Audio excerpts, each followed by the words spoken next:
Comencemos a analizar la información que puede darnos la derivada acerca del comportamiento de la función y con eso empezamos con esta sección que se titula valores máximos y mínimos. Em, bueno, pues ¿qué es un valor máximo y qué es un valor mínimo? En términos analíticos, el número f de c es un máximo relativo y a veces en la literatura pueden encontrar que se llaman también máximos locales de f. Si f de c es mayor o igual que cualquier valor de f de x que esté cerca de c. Eso quiere decir que tiene que haber un intervalo abierto alrededor de c para el cual f de c es el más grande. O sea, f de c tiene que ser el pico de una montaña, la cima de una montaña para ser un máximo relativo o un máximo local. Para ser un máximo absoluto o global, usualmente la palabra relativo se utiliza con la palabra absoluto y la palabra local o el adjetivo local se utiliza con el adjetivo global. Máximo relativo, entonces máximo absoluto o máximo local y máximo global. Entonces el máximo absoluto de f en un dominio D, ¿verdad?, en el cual estemos trabajando, es el valor máximo que asume la función f en ese dominio. O sea, f de m es más grande que cualquier otro valor de f de x para cualquier otro x dentro de ese dominio. Importante que el máximo relativo o el máximo absoluto siempre son valores en y, ¿verdad? Estamos hablando de valores de f, no de x. Suceden en x, pero son valores de y. Lo mismo, de forma análoga, se define lo que es un mínimo relativo y lo que es un mínimo absoluto. F de D es un mínimo relativo de f si f de D es menor o igual a f de x para todo x cerca de D, o sea, en un intervalo abierto alrededor de D. Y por aquí tenemos un mínimo local, por acá tenemos otro mínimo local que resulta que es el mínimo global también. Sí, y recuerden que estos son valores en y. ¿Sí? F sub m, f de m es el mínimo absoluto de f en un dominio D, si f de m es menor que f de D para todo x en D. Los mínimos ocurren en valles, los máximos ocurren en montañas, en cimas de montañas o picos. También puede haber un pico, pero lo importante es que para hacer un mínimo o un máximo local tienes que estar en una montaña. Para hacer un máximo o un mínimo global tienes que ser el valor más grande en el dominio que se está considerando. No necesariamente tienes que estar en una montaña, y para hacer un mínimo global no necesariamente tienes que estar ¿cómo se llama? En un valle. Si esto bajara un poco más hasta aquí y pues entonces este sería el mínimo global porque está más abajo de ese, ¿verdad? El máximo global es el punto más arriba que hay en la gráfica, el mínimo global es el punto más bajito que hay en la gráfica. Aquí, por ejemplo, tienen, en cada vez que tengamos una montaña, tienen un máximo local, y cada vez que tenemos un mínimo, un valle, tenemos un mínimo local. Aquí lo mismo, mínimo local, máximo local. Acá tenemos el máximo global, ¿verdad?, porque es el más grande de todos los valores de la función en este intervalo que estamos estudiando. Aquí tenemos el mínimo global, si la gráfica parase acá. Bueno, por aquí parece que esto está mal. Aquí baja más, así que no sería el mínimo global, pero sí es un mínimo local. Mínimo local, mínimo local, máximo local, y este sería el máximo global. ¿Sí?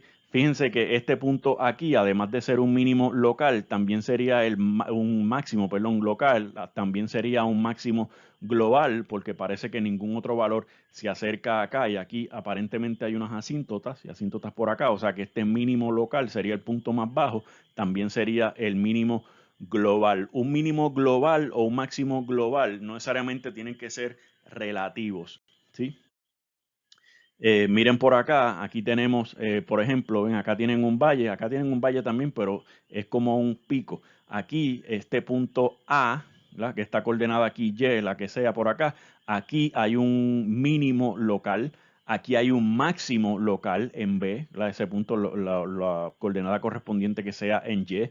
Aquí hay un mínimo local, Aquí, todos estos puntos, ¿verdad? Esto parece una línea recta horizontal. Todos estos puntos entre D y E, todos esos puntos son máximos locales porque son mayores o iguales que cualquier otro punto alrededor de un intervalo abierto de cualquiera de esos puntos.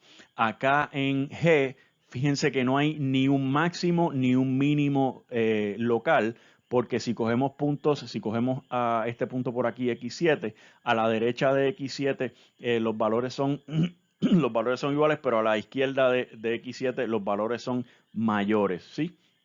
Entonces, bueno, tal vez se podría considerar como un mínimo local, lo mismo con cualquier punto entre G e I. Lo mismo con I, tampoco, ahí hay un problema porque a la derecha, a la izquierda los valores son iguales, pero a la derecha son menores. Y lo mismo en J. Entonces, la pregunta que podemos hacernos es bajo qué condiciones se producen los valores máximos y mínimos de una función. Si vamos a funciones que conocemos, por ejemplo, y igual a x cuadrado, vemos que es una función bonita, ¿verdad? Aquí es una parábola, su gráfica, es una función continua, suave, y si se fijan, y igual a x cuadrado tiene un mínimo global que está en 0, ¿verdad? En x igual a 0 y sucede que también es 0 porque está en el origen, el punto 0, 0. El máximo, perdón, el mínimo es 0 y ocurre, y igual a 0 y ocurre en x igual a 0. Pero y igual a x cuadrado no tiene valor máximo porque ella crece hasta infinito por aquí, a la izquierda y también a la derecha. ¿Sí? Así que aquí tenemos un ejemplo de una función que tiene mínimo global, pero no tiene máximo global. Por acá tenemos una función y igual a x al cubo que no tiene ni máximos ni mínimos porque no importa dónde nos paremos, el único candidato por aquí probablemente sea en x igual a 0 también en el origen, pero fíjense que a la izquierda de 0 los valores son negativos y a la derecha de 0 los valores son positivos, o sea que no tengo ni máximo ni mínimos acá. Y y igual a x al cubo, igual que x cuadrado, es una función, un polinomio, ¿verdad? Es una función continua, su gráfica es una función, una gráfica suave, pero no tiene ni máximos ni mínimos. Acá también podemos pensar en una función que tiene máximo absoluto o máximo global, pero no tiene mínimo global, y ese sería el caso de, por ejemplo, negativo x cuadrado, la parábola que abre hacia abajo, tiene un máximo, pero no tiene mínimo. Y sin embargo, si vamos a, por ejemplo, y igual a seno de x, que sus dominios son todos los números reales, desde negativo infinito hasta infinito, su valor máximo es 1, ocurre un número infinito de veces, su valor mínimo es negativo 1, también ocurre un número infinito de veces. Entonces, ¿cuáles son las condiciones que necesitamos para asegurarnos que tengamos al menos un máximo global y un mínimo global? Eso se conoce como los valores extremos. Para eso tenemos el teorema del valor extremo que nos dice si f es una función continua en un intervalo cerrado, y el intervalo cerrado es importantísimo acá, estamos trabajando con una función f que es continua en un intervalo cerrado. Entonces, si tenemos una función continua en un intervalo cerrado AB, estamos garantizados que f va a obtener su máximo absoluto y su mínimo absoluto dentro de ese intervalo cerrado AB. ¿Sí? Uno de los problemas que tenemos con el teorema del valor extremo es que es un teorema de existencia. Y con eso quiero decir que el teorema del valor extremo nos asegura con toda certeza que f va a obtener su máximo absoluto y su mínimo absoluto dentro de ese intervalo cerrado AB, pero no nos dice absolutamente nada sobre cómo nosotros conseguimos ese valor absoluto de f y cómo conseguimos ese valor mínimo absoluto de f. Ni el máximo absoluto ni el mínimo absoluto nos da una regla sobre cómo podemos conseguirlo. Y quizás una forma de comenzar esa búsqueda es este teorema que está aquí. Se conoce como el teorema de Fermat, que lo demostró el matemático francés del siglo XVII, Pierre de Fermat, y dice, si f tiene un máximo o un mínimo local en un punto C, entonces f' de C tiene que ser igual a 0 o no existe. O sea, f' de C no existe o f' de C es 0 si f tiene un máximo o un mínimo local en C. Vamos a definir lo que es un punto crítico. C en el dominio de f es un punto crítico de f si f' de C es 0 o si f' de C no existe. Estos son los puntos que miró Pierre de Fermat y nos dice que si hay un máximo o un mínimo local en C, entonces f' de C es 0 o f' de C no existe. Quiere decir que si hay un máximo o un mínimo local en C, entonces C tiene que ser un punto crítico de F. Así que empezamos a mirar los puntos críticos y después descartamos los que no necesitemos. Por ejemplo, aquí dice, halle todos los puntos críticos de cada función. Y aquí tenemos f de x igual a 4x cuadrado menos 3x más 2. Como los puntos críticos son aquellos donde la derivada es 0 o no existe, buscamos la derivada. La derivada de 4x cuadrado menos 3x más 2 es 8x menos 3. Y si buscamos f de x igual, f' de x igual a 8x menos 3 es un polinomio, esta función está definida siempre, o sea que no hay puntos donde la derivada no exista. Buscamos dónde es 0, si f' de x es 0, entonces 8x menos 3 tiene que ser 0, por lo que x tiene que ser 3 octavos, o sea que 3 octavos es el único punto crítico de 4x cuadrado menos 3x más 2. Por acá tenemos f de x igual a x más logaritmo natural de x. De nuevo, queremos buscar todos los puntos críticos. Los puntos críticos son donde la derivada es 0 o no existe, así que buscamos la derivada, que me dice que es el primero por la derivada del segundo, más el segundo por la derivada del primero. O sea, x por 1 sobre x, que es la derivada del logaritmo natural de x, más 1, que es la derivada de x por logaritmo natural de x. X por 1 sobre x, por supuesto, es 1, y aquí tenemos 1 más logaritmo natural de x. Si f' de x es 1 más logaritmo natural de x, vamos por acá, f' de x es igual a 0, implica que 1 más logaritmo natural de x es 0, por lo que el logaritmo natural de x es negativo 1, quiere decir que x tiene que ser e a la negativo 1, y si quieren lo podemos expresar como una fracción en 1 sobre e. Los puntos donde la derivada no existe, fíjense que serían los puntos donde el logaritmo natural de x no existe, porque 1 es una constante, y el logaritmo natural de x no existe para números negativos o el 0. Pero esos números no están en el dominio de f, así que no nos preocupamos por ellos.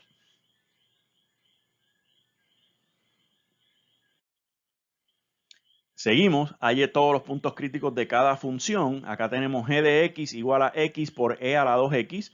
Buscamos la derivada porque la derivada nos dice dónde ella es 0 o dónde no existe. Esos son los puntos críticos. Buscamos por aquí el primero por la derivada del segundo más el segundo por la derivada del primero.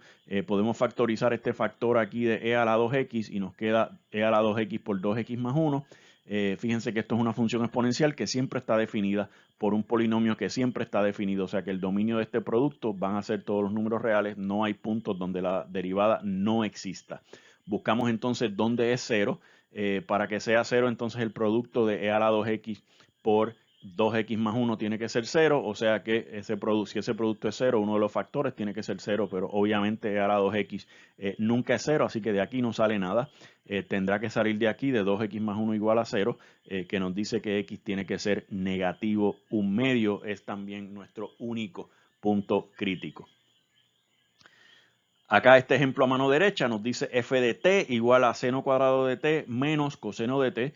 Vamos a la derivada y nos queda 2 seno de t por la derivada de seno de t, que es coseno de t, menos la derivada de coseno de t, que es negativo seno de t, así que tendríamos negativo seno de t, que es positivo. Y aquí tenemos seno de t por seno de t y seno de t, que podemos factorizar, y nos queda 2 coseno de t más 1. Fíjense que esto es una función trigonométrica que depende solamente de seno de t y coseno de t, que tienen como dominio todos los números reales, o sea que esta función siempre está definida, no habrán puntos donde la derivada no existe.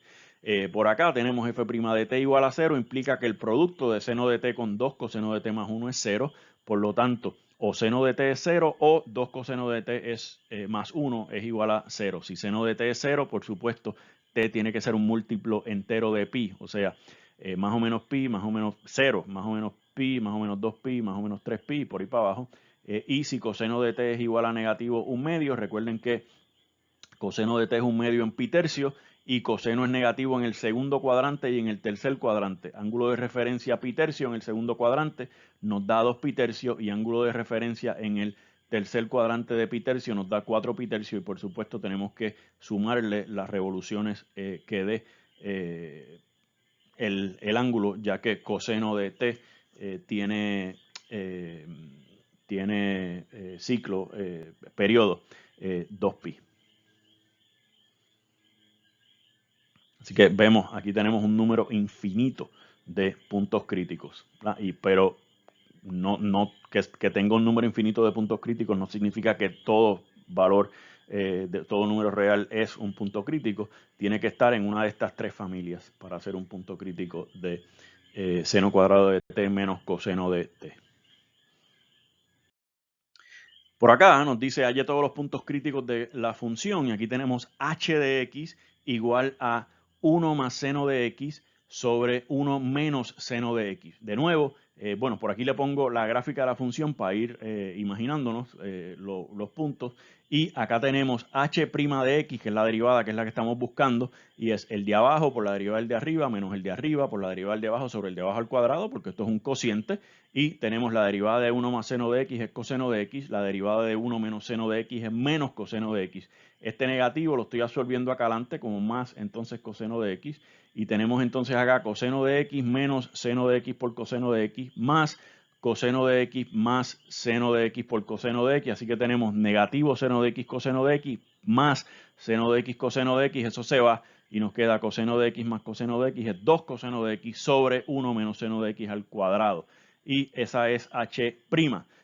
H' igual a 0 implica que el numerador, ¿verdad? Siendo esto una expresión racional, el numerador tiene que ser 0, o sea que 2 coseno de x tiene que ser 0, por lo que coseno de x es 0, quiere decir que x tiene que ser un múltiplo impar de pi medio, ¿sí? Y para que h' no exista, tenemos que tener que el denominador es 0, o sea que 1 menos seno de x al cuadrado es 0, pero si 1 menos seno de x al cuadrado es 0, entonces 1 menos seno de x tiene que ser 0, por lo que seno de x tiene que ser 1, quiere decir que x tiene que ser pi medio más cualquier ángulo que sea coterminal con pi medio cuando damos una revolución completa. Y si se fijan, aquí tenemos